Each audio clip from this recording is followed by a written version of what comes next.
Assalamualaikum warahmatullahi wabarakatuh. Ketemu lagi di Gubondoro channel yang membagikan tips-tips seputar merpati dan serba-serbinya. Kali ini ada pertanyaan dari Mas Wawan Kurniawan tentang merpati yang bentuk dadanya dilihat seperti V, seperti huruf V, kemudian kakinya ngelosor. Itu gimana kinerjanya? Ini sepanjang yang saya ketahui dari saya bermain merpati rumahan ya Mas Wawan Kurniawan. Itu dulu kalau saya memainkan burung merpati yang jenis-jenis burung dadanya seperti huruf V itu biasanya dia cenderung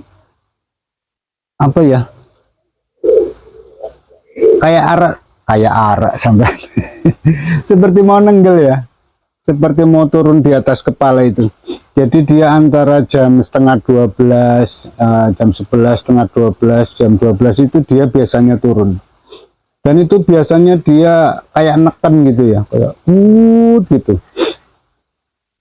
Kemudian untuk kaki yang delosor, kan pertanyaannya kakinya juga delosor. Itu rata-rata nanti tenaganya banyak ya.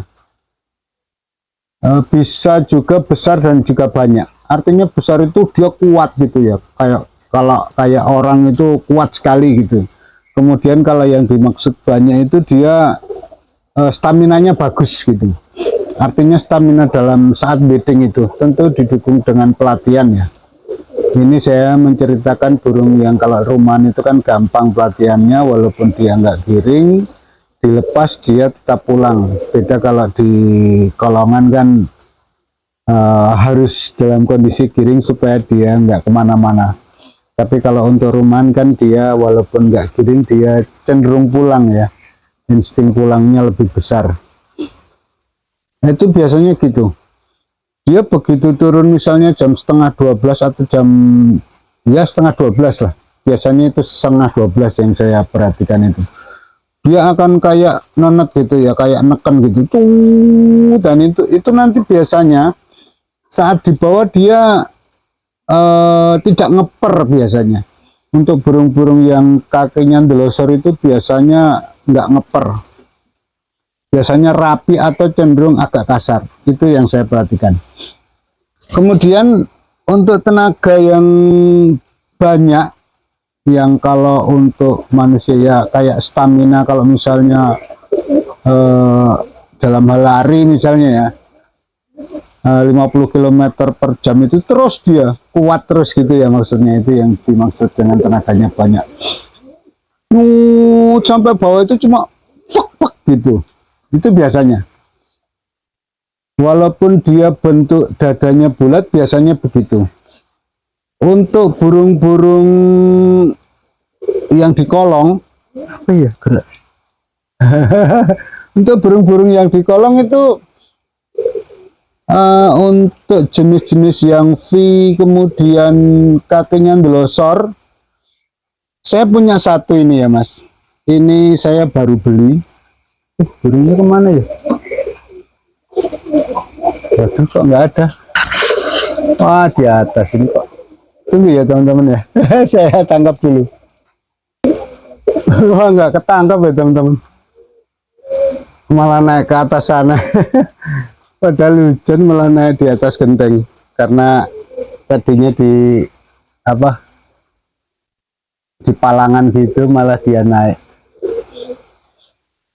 Dia bentuknya kayak V, kemudian kakinya itu delosor ya, ganjel kemudian delosor, ganjel di tangan begini, kemudian dia memanjang ke belakang, dia suka gerak-gerak set gitu ya.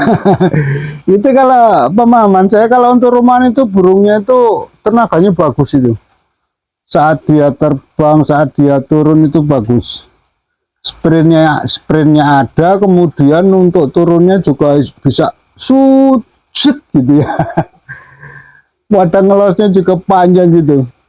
Walaupun itu nanti didukung selain pelatihan ya piranti yang lain itu nanti jelas mendukung ya untuk tenaga, untuk panjang losnya segala itu. Tapi yang saya ketahui kalau yang bentuk V itu rata-rata bagusnya di setengah 12 atau mungkin sampai jam 12-nya. Kalau untuk miring sekali itu kurang bagus. Kalau menurut saya sih yang bagus yang bentuk badannya itu, dadanya itu yang bulat, itu yang bagus kalau untuk misalnya miring, kalau untuk main rumahan. Kalau untuk kolongan itu nanti kadang-kadang masalah apa ya,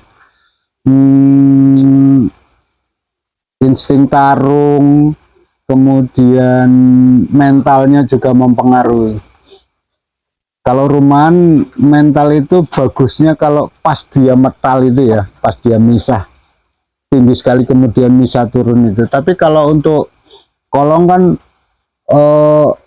ini mental yang saat dia turun kejar-kejaran itulah.